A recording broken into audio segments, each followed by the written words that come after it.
The Bet by Anton Chekhov. It was a dark autumn night.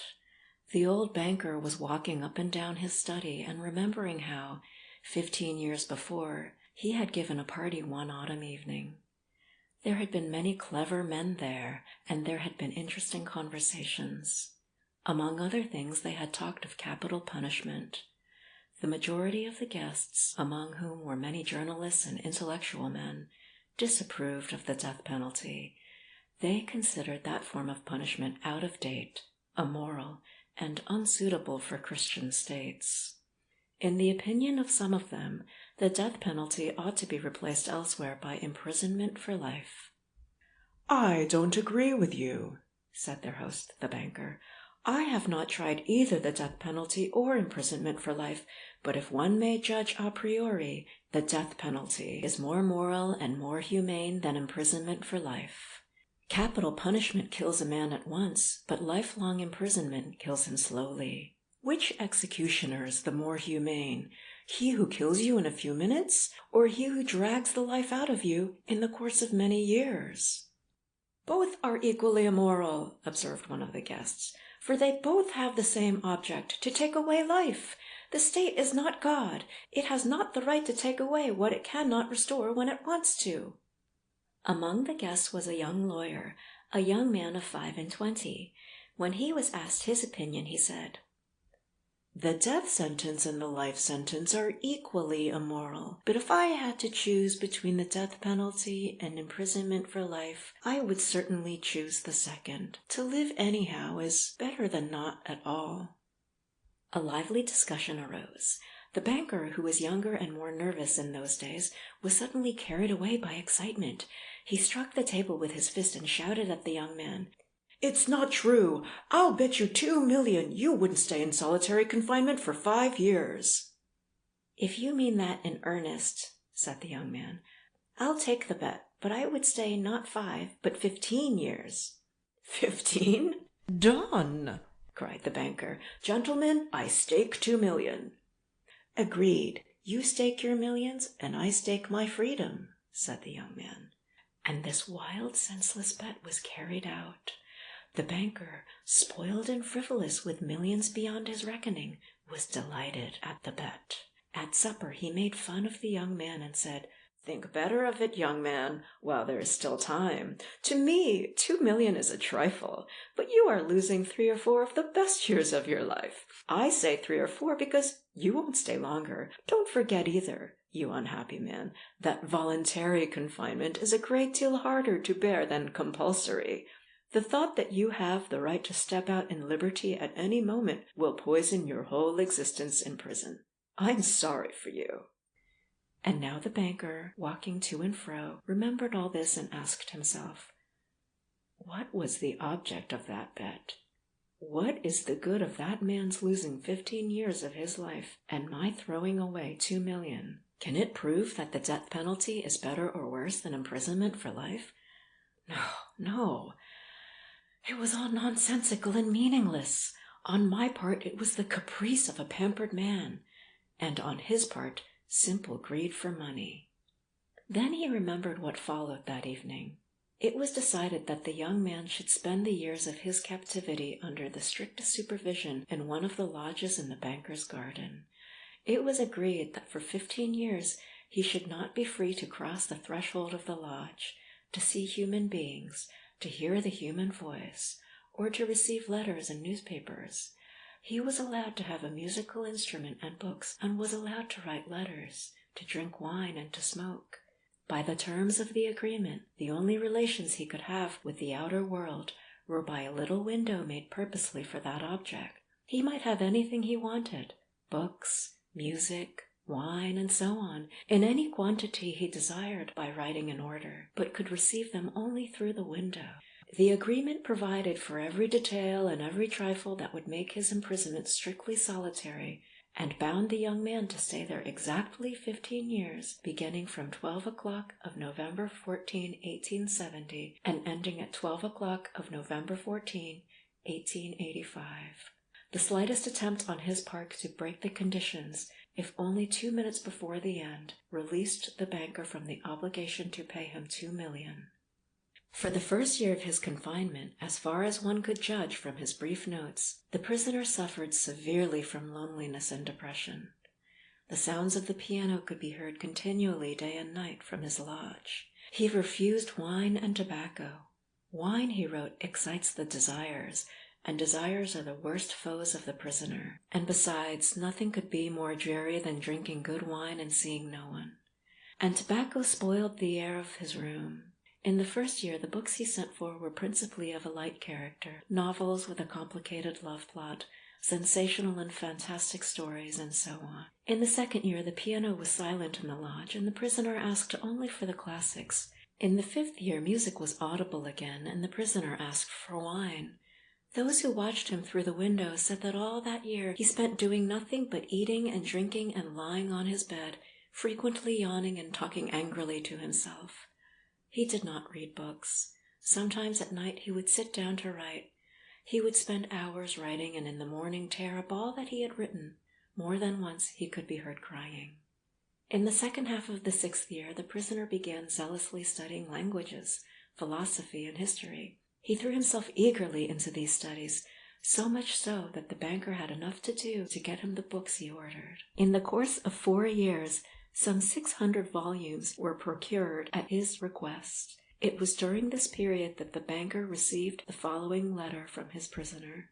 My dear jailer, I write you these lines in 6 languages. Show them to people who know the languages. Let them read them. If they find not one mistake, I implore you to fire a shot in the garden. That shot will show me that my efforts have not been thrown away. The geniuses of all ages and of all lands speak different languages, but the same flame burns in them all. Oh, if you only knew what unearthly happiness my soul feels now from being able to understand them.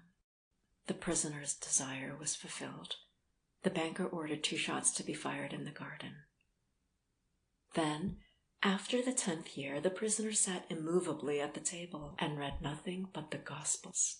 It seemed strange to the banker that a man who in 4 years had mastered 600 learned volumes should waste nearly a year over one thin book easy of comprehension. Theology and histories of religion followed the Gospels. In the last 2 years of his confinement, the prisoner read an immense quantity of books quite indiscriminately. At one time he was busy with the natural sciences. Then he would ask for Byron or Shakespeare.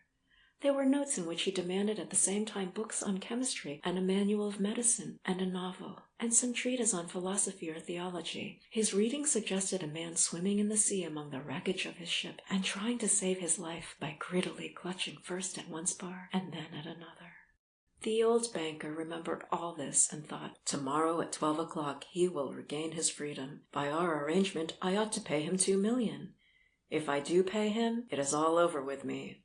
I shall be utterly ruined. 15 years before, his millions had been beyond his reckoning.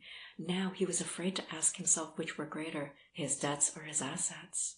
Desperately gambling on the stock exchange, wild speculation, and the excitability which he could not get over even in advancing years, had by degrees led to the decline of his fortune, and the proud, fearless, self-confident millionaire had become a banker of middling rank, trembling at every rise and fall in his investments.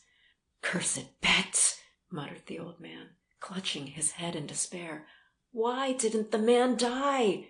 He is only 40 now. He will take my last penny from me. He will marry, will enjoy life, will gamble on the exchange, while I shall look at him with envy like a beggar and hear from him every day the same sentence. I am indebted to you for the happiness of my life. Let me help you." No, it is too much. The one means of being saved from bankruptcy and disgrace is the death of that man. It struck 3 o'clock. The banker listened. Everyone was asleep in the house, and nothing could be heard outside but the rustling of the chilled trees. Trying to make no noise, he took from a fireproof safe the key of the door, which had not been opened for 15 years, put on his overcoat, and went out of the house. It was dark and cold in the garden. Rain was falling. A damp, cutting wind was racing about the garden, howling and giving the trees no rest.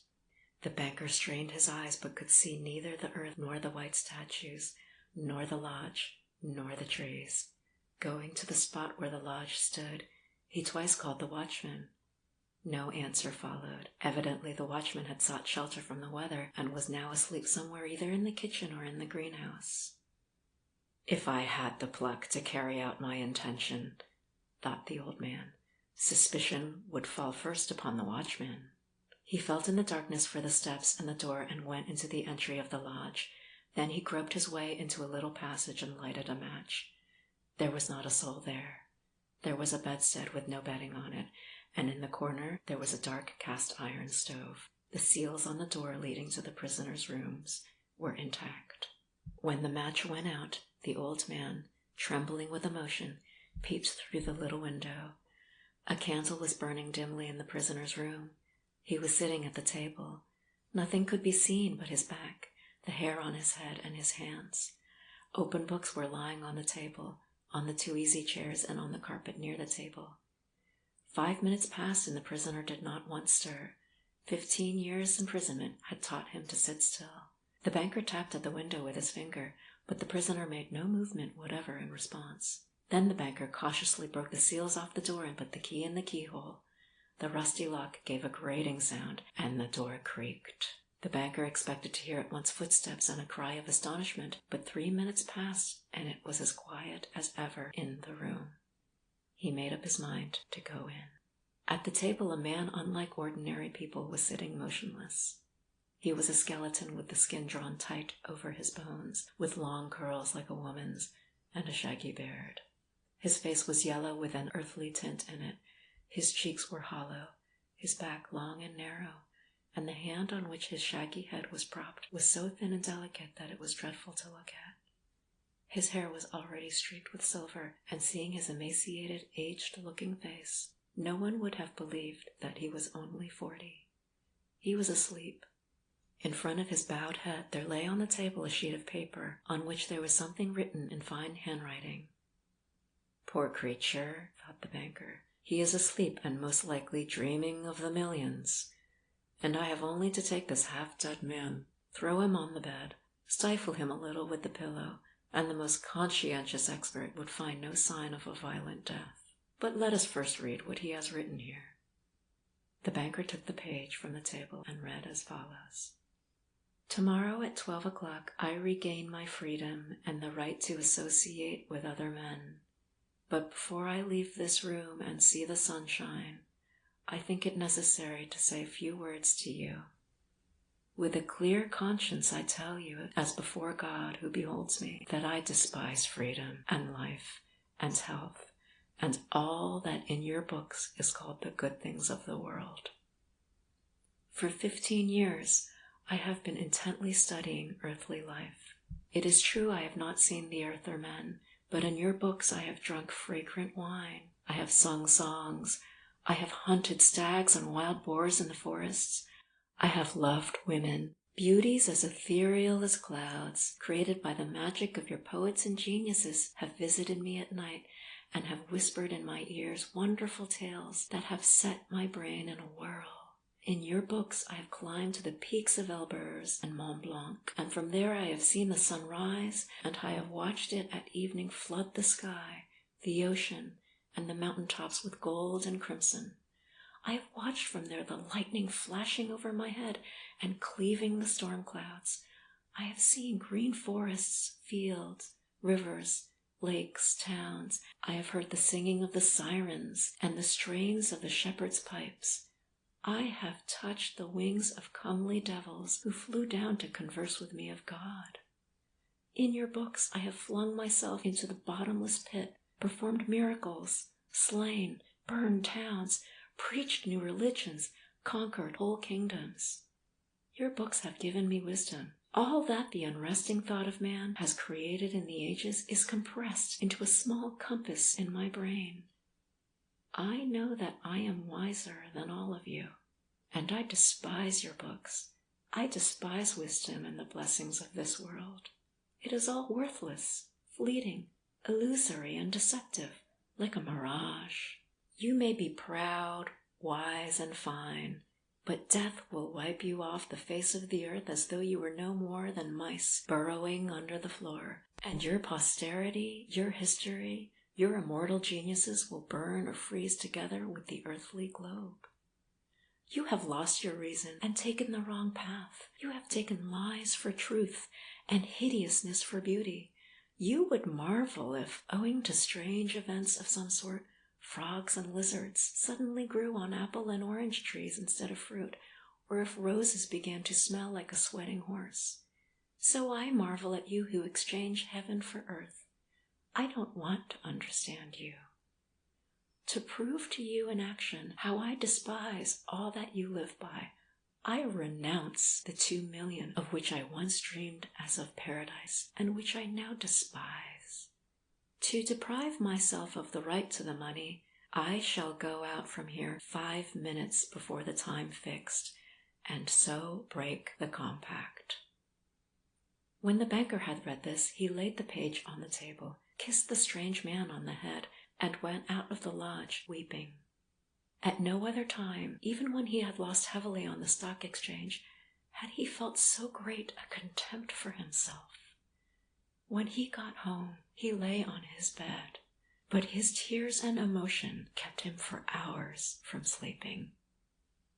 Next morning, the watchmen ran in with pale faces and told him they had seen the man who lived in the lodge climb out of the window into the garden, go to the gate, and disappear. The banker went at once with the servants to the lodge and made sure of the flight of his prisoner. To avoid arousing unnecessary talk, he took from the table the writing in which the millions were renounced and, when he got home, locked it up in the fireproof safe. End of the Bet by Anton Chekhov.